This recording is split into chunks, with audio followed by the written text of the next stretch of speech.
Hello, dear listeners. Today you will hear a story about how a veteran, haunted by his past, is pulled back into the war he barely survived to find his missing sister.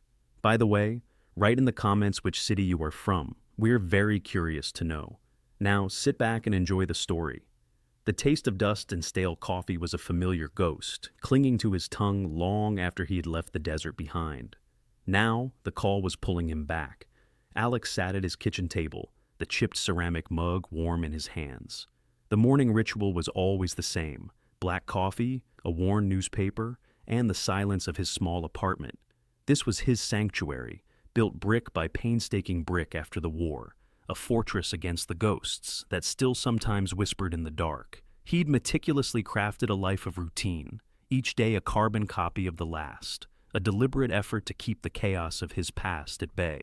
He worked a solitary job, repairing small engines in a dusty garage on the outskirts of town. The rhythmic clanking of tools, a comforting, mindless drone. The grease under his fingernails, the faint scent of oil and gasoline. These were his new anchors.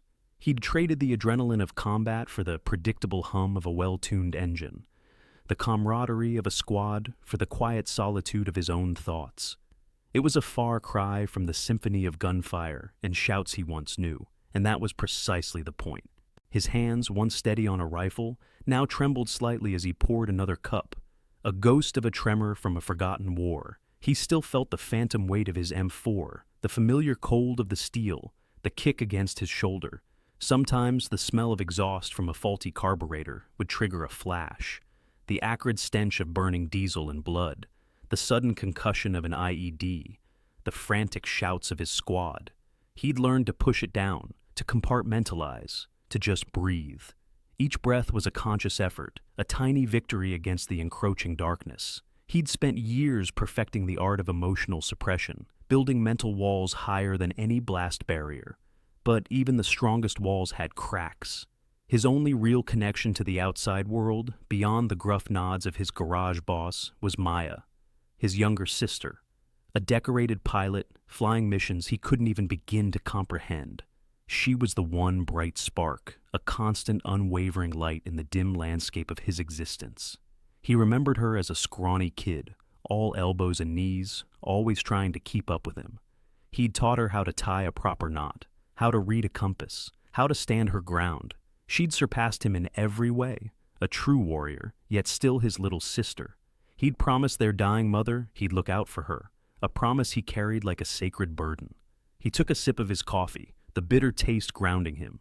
The newspaper lay open to the local sports section, a deliberate avoidance of anything global or military. He'd traded his uniform for anonymity, but the shadows of the past still saluted him from every dark corner. Now, the uniform was calling him home, whether he wanted it or not. The knock on his door was sharp, official, not the casual rap of his neighbor, nor the hesitant tap of a customer. This was different. He knew it before he even opened it. Standing on his porch were two figures in dress uniforms, their faces grim, their posture stiff. A captain and a sergeant, both unfamiliar.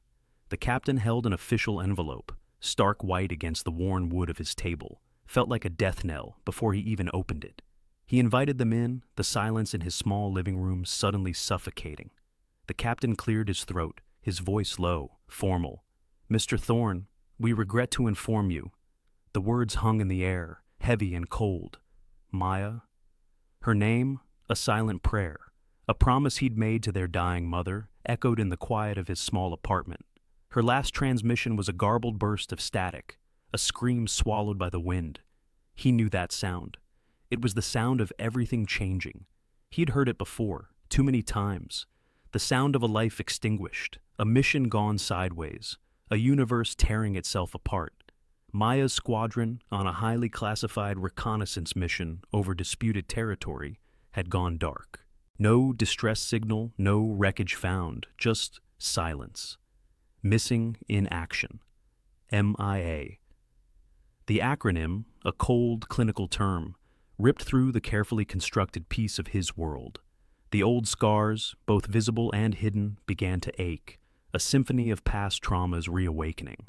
He saw the captain's lips moving, heard the drone of official procedures, the reassurances of ongoing search efforts, but the words were just noise. His mind was already replaying every conversation with Maya, every laugh, every argument. He saw her face, her bright, determined eyes, her easy smile. He remembered a time, years ago, when he was just a fresh-faced recruit in boot camp. The instructors had stripped them down, physically and mentally, until all that was left was the soldier. He'd learned to suppress, to push past pain, to obey without question. But this pain, this gnawing fear for Maya, was different. It bypassed all his defenses. He'd sworn he was done, that the war was over for him. But the universe, it seemed, had other plans for his retirement. The military liaison, a stoic woman named Major Evans, laid out the facts with a detached professionalism that made Alex's blood run cold. Maya's last known position was deep within a region controlled by a shadowy paramilitary group, a faction known for its brutality and its surprising technological capabilities. They were calling them Ares Ascendant, a new threat that had emerged from the ashes of old conflicts. This wasn't just a simple disappearance. It was something far more sinister. The Major explained the mission's classification, the sensitivity of the intelligence Maya was gathering. She spoke of a new, experimental weapon, a project whispered about in hushed tones, something revolutionary and devastating. Alex felt a cold dread creep into his stomach. His quiet life, a carefully constructed fortress against the past, was now under siege, crumbling with every passing minute. He looked at the Major, her eyes holding a glint of something he recognized, duty, unyielding, and absolute. He knew that look. He'd worn it himself for too many years. He thought of his former unit, the Desert Foxes, the men he'd bled with, fought with, buried. The camaraderie in the trenches wasn't built on smiles, but on shared fear, shared exhaustion, and the silent promise that you'd always have each other's backs, even when the world fell apart. He'd tried to leave that world behind, to forget the faces of the fallen, the screams of the wounded, but Maya was out there, alone, perhaps injured, perhaps worse. The thought was a physical blow. He clenched his fists, the knuckles white. He couldn't just sit here, pouring coffee and reading about local baseball scores, while his sister was in danger. He couldn't. The Major finished her briefing, her voice softening slightly. "We understand this is difficult, Mr. Thorne, but we believe you may be able to offer unique insights. Your sister spoke highly of your tactical experience." He scoffed inwardly. Tactical experience. He had experience in surviving, in killing, in watching good men die. What good was that now? But the words, unique insights, lodged in his mind. He knew the terrain, not that specific valley, but the mindset, the brutality of men who believed themselves above the law. He knew how to track, how to observe, how to disappear. He knew how to fight. He looked at the military liaison, then at the empty chair where Maya should have been, laughing, telling him about her latest daredevil maneuver. He had to go. He had no choice. His carefully built walls were crumbling, and the war, the one he thought he'd escaped, was dragging him back in. The realization hit him with the force of a physical blow. His sister wasn't just missing. She was a pawn in a game far larger and more dangerous than he could have imagined. The experimental weapon wasn't just a bomb. It was a whisper of absolute power, a promise of a world remade in fire, and a secret held by men who believed themselves gods. He saw the cold, calculated ambition in the Major's eyes when she spoke of Ares Ascendant, the veiled references to former military personnel, disillusioned and radicalized. This wasn't a random act of terror. It was a targeted operation, and Maya was caught in the crossfire. He felt the familiar adrenaline begin to pump, a sensation he hadn't welcomed in years. The world had moved on, but the fight had found him again. His trauma, a constant companion, now felt like a burden he had to shed, or at least harness. He couldn't afford to be broken, not when Maya needed him. He stood up, the chair scraping loudly against the wooden floor, shattering the oppressive silence. His voice, when it came, was rough, unused to giving orders, but firm. "What do you need me to do?" The Major's expression didn't change, but a flicker of something, perhaps relief, crossed her eyes. She began to outline the initial steps, the debriefings, the security clearances, the reevaluation of his old skill set. He listened, his mind already racing, sifting through years of dormant knowledge, recalling maps, enemy profiles, survival techniques. The familiar weight of purpose, a burden he thought he'd long since discarded, settled back onto his shoulders. It wasn't the peace he had sought, but it was a direction, a reason to move. He would find her. He had to. The news of his sister's disappearance hung in the air, a physical weight pressing down on him. The world he had carefully constructed was crumbling, forcing him to confront the very past he had tried so desperately to outrun. He knew, with a sickening certainty, that his quiet life was over, and the war was far from finished. He'd traded his uniform for anonymity, but the shadows of the past still saluted him from every dark corner. Now, the uniform was calling him home, whether he wanted it or not. The sterile hum of the airbase felt alien, a stark contrast to the quiet solitude he'd cultivated for years. The drive had been a blur of highway miles and stale coffee, each mile bringing him closer to a life he'd sworn he'd left behind. His hands gripped the steering wheel, knuckles white, the tremor he thought he'd mastered years ago, making an unwelcome return. He saw the gate, the familiar armed guards, the razor wire glinting under the harsh desert sun, and a cold knot formed in his stomach. The processing center was a labyrinth of fluorescent lights and hushed voices. He presented his orders, the official seal, a stark reminder of the authority he was now under. The young sergeant behind the desk barely looked up, just stamped a form and pointed him towards medical. It was all so impersonal, so efficient, so utterly devoid of the human element he remembered. He felt like a ghost, moving through a system that barely registered his presence. The physical was a blur of blood pressure cuffs and vision charts. The shrink, a civilian with kind but probing eyes, tried to get him to talk. Alex offered platitudes, vague assurances that he was fine, that his nerves were steady. He knew the drill. You gave them just enough to check the box, but never enough to truly open the old wounds. He signed the forms, a signature that felt less like an agreement and more like a surrender. His temporary quarters were a sterile box, a cot, a locker, and a shared latrine. The air smelled of disinfectant and stale sweat. He unpacked the few items he'd brought, a well-worn book, a framed photo of Maya, her smile bright and unburdened. He traced her face with his thumb. This was for her. This was the only reason he was here. The next morning, he was ushered into a secure briefing room. Major Evans, a stern woman with sharp eyes and an even sharper tone, stood before a holographic display. The room was cold, the digital maps glowing with unsettling red zones and cryptic designations.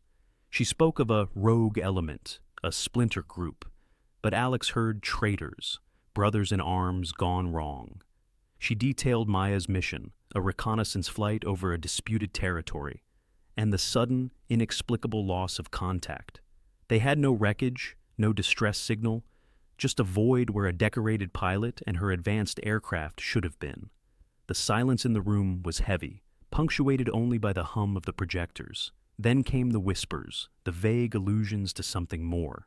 A highly experimental weapon platform developed by a disgruntled research division. The details were scarce, deliberately so, but the implications were chilling. The experimental weapon wasn't just a bomb, it was a whisper of absolute power, a promise of a world remade in fire, and a secret held by men who believed themselves gods. Alex watched the faces of the other officers, a mix of concern and professional detachment. He caught his reflection in the polished floor, a ghost in a uniform, a relic in a world that had moved on. Later, in the mess hall, he saw them, the new recruits, fresh-faced and eager, looking like children to him. Their innocence was a stark reminder of what he'd lost, the idealism that had been burned out of him years ago. He remembered his own boot camp, the brutal simplicity of it, designed to strip away the civilian and forge a soldier. Boot camp wasn't about making you a killer. It was about stripping away who you thought you were, piece by painful piece, until all that was left was the soldier.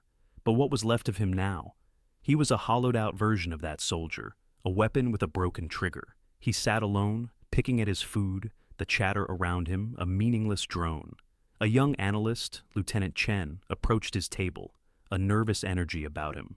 Chen was a whiz with data, a prodigy plucked from some university. He laid out a tablet displaying encrypted comms intercepts, fragmented satellite imagery. "Sir, I've been digging into the anomalies surrounding Captain Ramirez's last known position," Chen began, his voice low. "There's unusual energy signatures, not consistent with conventional ordnance. And the chatter, it's not standard military comms. It's a closed network, highly encrypted, and the language used. It implies a deeper ideological motivation, not just tactical objectives." Alex leaned closer, the first flicker of genuine interest cutting through his apathy. Chen showed him a blurred image, a schematic of some kind of device, unlike anything he'd ever seen. "We believe this is what they're calling Project Chimera," Chen whispered, as if the name itself carried a contagion. "A weapon capable of disrupting molecular bonds. A localized but devastating disintegration field." Alex felt a cold dread spread through him. This wasn't just about a rogue faction. This was about something that could rewrite the rules of engagement, something that could erase entire populations. He thought of Maya, a decorated pilot, now potentially caught in the crosshairs of something truly monstrous. The weight of it all settled on his shoulders, a familiar burden he thought he'd shed for good. He was back in the game, whether he liked it or not. The following days were a blur of more briefings, more data, more unsettling revelations. The rogue faction, calling themselves the Purifiers, believed they were ushering in a new world order, cleansing it of what they deemed corruption. Their leader, a former Special Forces colonel named Thorne, was a ghost from Alex's own past, a man he'd served under briefly, a man whose idealism had curdled into fanaticism. Thorne's face, projected onto the screen, was etched with a chilling conviction. He spoke of necessary sacrifices and divine purpose. Alex felt a surge of nausea. He'd seen this kind of conviction before, in the eyes of men who committed unspeakable acts in the name of a greater good. The intelligence pointed to a hidden facility, deep within the disputed territory where Maya had disappeared, a place where Project Chimera was being finalized. The clock was ticking. The military leadership, initially hesitant, was now galvanized by the sheer scale of the threat. They needed someone who knew the terrain, someone who understood the psychology of men like Thorne. They needed Alex. He sat through the final operational briefing, the tactical maps spread out before him, the faces of the men and women he would be leading, or at least advising, looking back at him. He was no longer just an observer. He was a participant. The mission was clear: infiltrate the facility, locate Maya, and neutralize Project Chimera. The odds were long, the risks immense. He felt the familiar adrenaline begin to pump, a sensation he both loathed and, in a twisted way, missed. His past trauma was not gone, but it was being channeled, focused by the immediate, undeniable threat. He walked out of the briefing room, the weight of the mission heavy on his shoulders. The air outside was cool, a stark contrast to the stifling tension of the command center. He looked up at the vast, star-dusted sky, a sky that felt both immense and fragile. He thought of Maya, her laughter, her fierce determination. He thought of the world, oblivious to the precipice it stood on. He was no hero, not anymore. He was just a man, broken but not shattered, driven by a love that transcended his own pain. He had to find her. He had to stop this. There was no other choice. His quiet life was over, and the war, the real war, had just begun. The sterile halls of the command center felt alien, yet disturbingly familiar. He'd seen the dossiers, heard the whispers of a rogue faction and a weapon that defied comprehension. His sister's fate, and perhaps the world's, now rested on his ability to navigate this treacherous landscape, a world he had sworn to leave behind. The experimental weapon wasn't just a bomb, it was a whisper of absolute power, a promise of a world remade in fire, and a secret held by men who believed themselves gods. The dust of the desert wind tasted different now, sharper, carrying the metallic tang of impending conflict. Alex, once a ghost haunting his own life, now felt the grit of purpose under his boots. His first mission with the newly assembled quick reaction team was a reconnaissance run into the contested borderlands, a desolate stretch of scrub and rock that had become a hotbed for rogue faction activity. The objective? Confirm intelligence on a suspected forward operating base, and, if possible, gather more data on the Project Chimera, the experimental weapon that had swallowed Maya.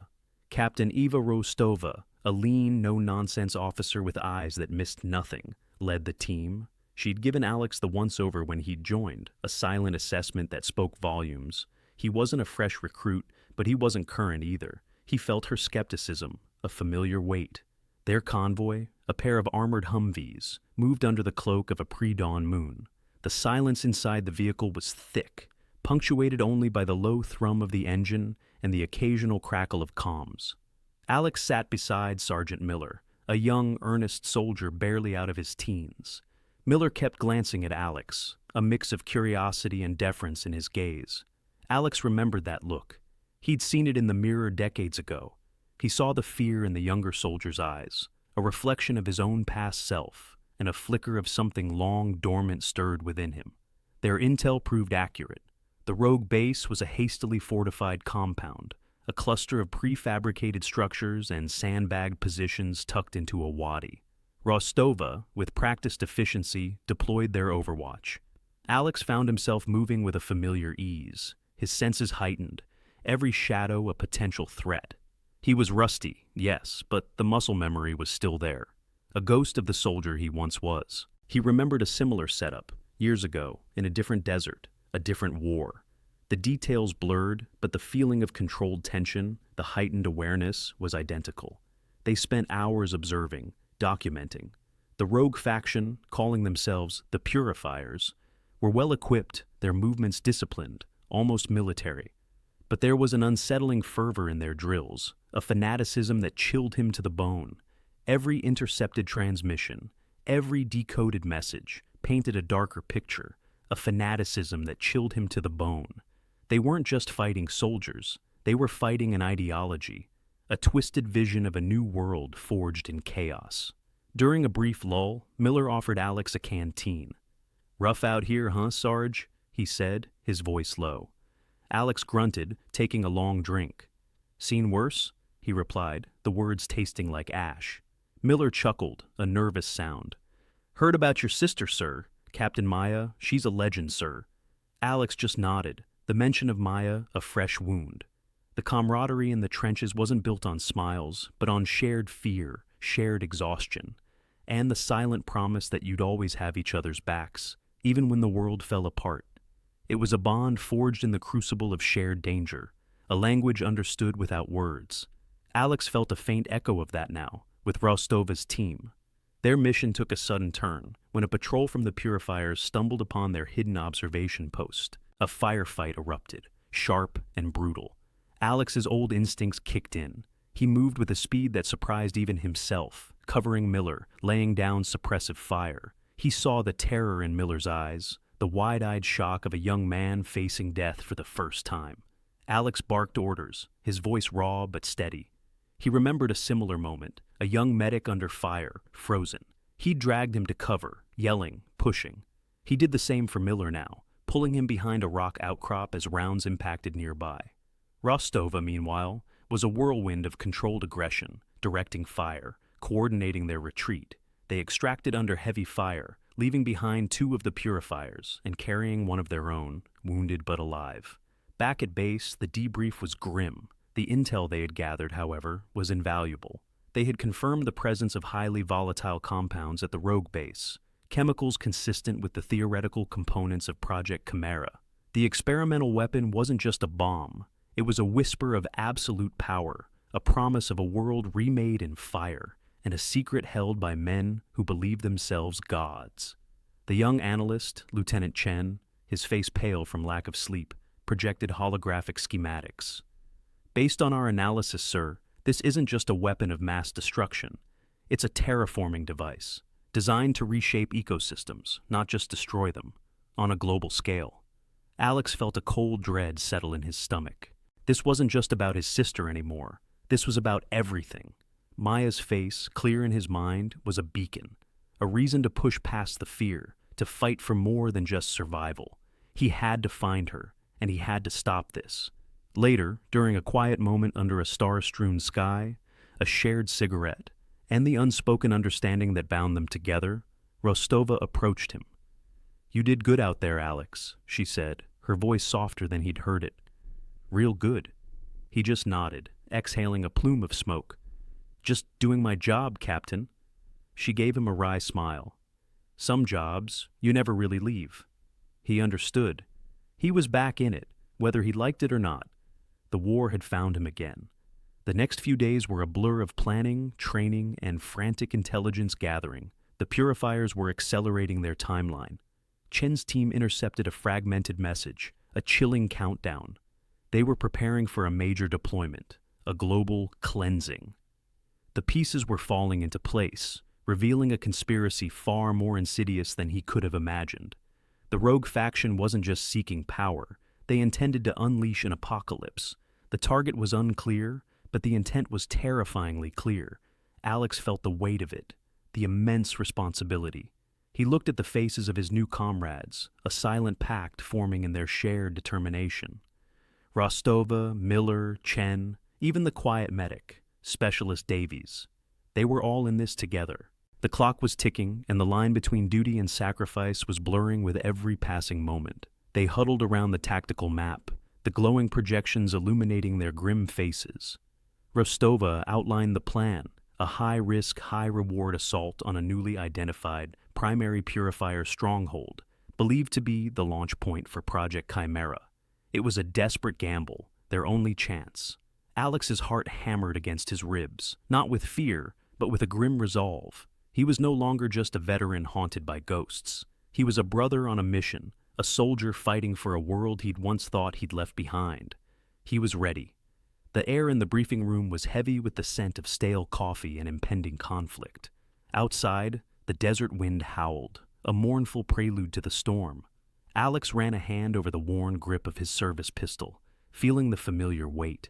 His sister was out there, somewhere, and the world was teetering on the brink.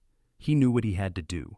The fight was coming, and he would meet it head on. Every mission had a cost. He just never thought the price would be his sister, or the future of every living soul on the planet. The air crackled with anticipation, a prelude to the storm they were about to unleash, or be consumed by. Alex stood at the head of his composite squad, a mix of seasoned operators and the younger, eager faces he'd come to rely on. The target? Fort Jericho, a derelict Cold War-era missile silo, now the nerve center for the rogue faction known only as Praetorian Guard. Intel had confirmed Maya's presence within, along with the chrysalis device, the experimental weapon poised to unleash a global EMP, plunging the world into a new dark age.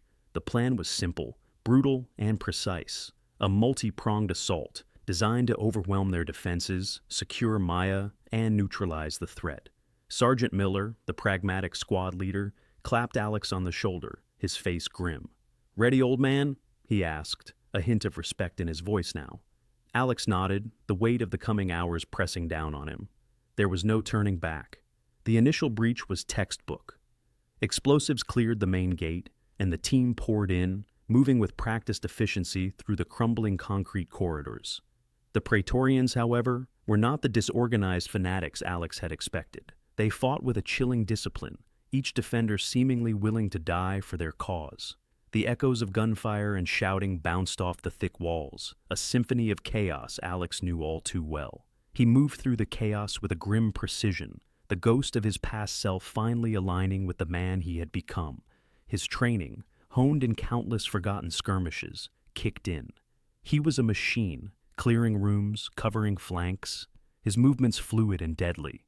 "Contact, Sector Gamma. Heavy resistance!" Miller's voice crackled over the comms.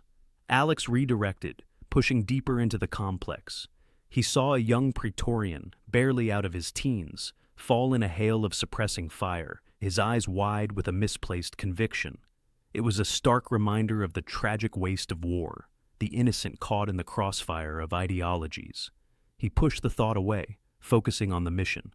Maya, the chrysalis.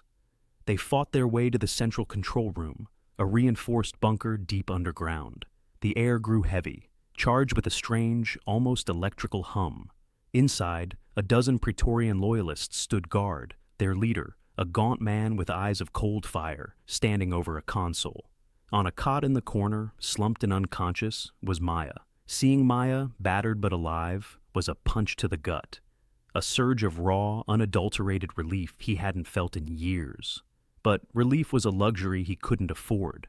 The leader, Colonel Thorne, turned, a sneer on his face. The prodigal son returns. Too late, I'm afraid. The experimental weapon pulsed with an ominous light, a silent countdown to global oblivion, and he knew he had to stop it, no matter the cost. Thorne explained his twisted vision, a world purged of its corruption, reset by the chrysalis. The rogue leader's eyes held a chilling conviction, a mirror to the fanaticism that had driven so many wars. Alex engaged Thorne, a brutal hand-to-hand struggle that was less about skill and more about sheer desperate will. Every blow Thorne landed brought back flashes of Alex's own past traumas, the feeling of helplessness, of being overwhelmed. But Maya was there, a silent anchor. He fought for her, for the world, for a chance at peace. Meanwhile, Miller and the team engaged the remaining Praetorians, a desperate firefight erupting around them. With a final desperate surge, Alex disarmed Thorne, slamming him against the console. The chrysalis, however, continued its ominous countdown. "You can't stop it!" Thorne gasped, blood trickling from his lip. "The sequence is irreversible." The console displayed a final, critical error message, a failsafe initiated by Maya before she was incapacitated. It required a manual override, a specific sequence of commands known only to a handful of people, including Maya. Alex looked at his sister, then back at the console.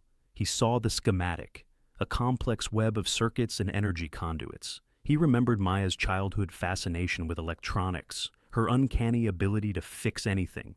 He had to try. He began inputting commands, guided by Maya's faint scribbled notes found on a nearby datapad. The Praetorians were falling, but Miller was down, a bullet wound to his shoulder. The remaining loyalists made a final desperate push.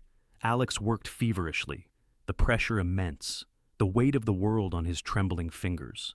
He heard the cries of his teammates, the desperate struggle. He had to choose, save them or save the world. He chose both. He screamed for covering fire, his voice raw, as he hammered the final command. A blinding flash, a deafening hum, and then silence. The chrysalis went dark. A moment of profound silence, broken only by the ragged breaths of the survivors, the echoes of battle fading into history. The remaining Praetorians surrendered, their fanaticism broken by the weapon's deactivation. Alex collapsed, his body screaming in protest, but his mind, for the first time in years, felt clear. He crawled to Maya, gently shaking her awake. Her eyes fluttered open, disoriented, then fixed on him. A weak smile touched her lips. "Alex, you came." The weight of the world, once crushing, now felt manageable, replaced by the quiet strength of having faced his demons and emerged. Miller, despite his injury, managed to grin. "Looks like the old man still has it." Later, as the medical teams evacuated the wounded and secured the site, Alex sat with Maya, watching the first rays of dawn pierce the gloom of the silo. They didn't speak much, just held each other, a silent acknowledgement of the nightmare they had endured. Maya, though scarred, was resilient, her spirit unbroken. She whispered about the terror, the desperation, but also about her own fight, her attempt to sabotage the chrysalis from within. Alex listened, truly listened. For the first time in a long time, he realized that heroism wasn't about grand gestures, but about the quiet courage to keep fighting, even when everything seemed lost. The scars of war would always be there, etched into his soul, but they no longer defined him. He had found his sister, saved the world, and in doing so, had begun to save himself. The smoke cleared, the echoes of battle fading into a heavy silence. He had faced his demons, both internal and external, and emerged not unscathed, but with a new understanding of resilience. The world was safe, his sister was found, and though the scars of war would forever remain, a fragile hope for healing had finally taken root. The fight was over, but the journey towards peace had just begun. The path forward wouldn't be easy, but for the first time in years, Alex felt a flicker of genuine hope, a quiet promise of a future worth living, a future where the echoes of the past might finally fade into a softer hum. Thank you for listening to the story to the end. If you enjoyed it, don't forget to like and subscribe to the channel so you don't miss new episodes. See you soon.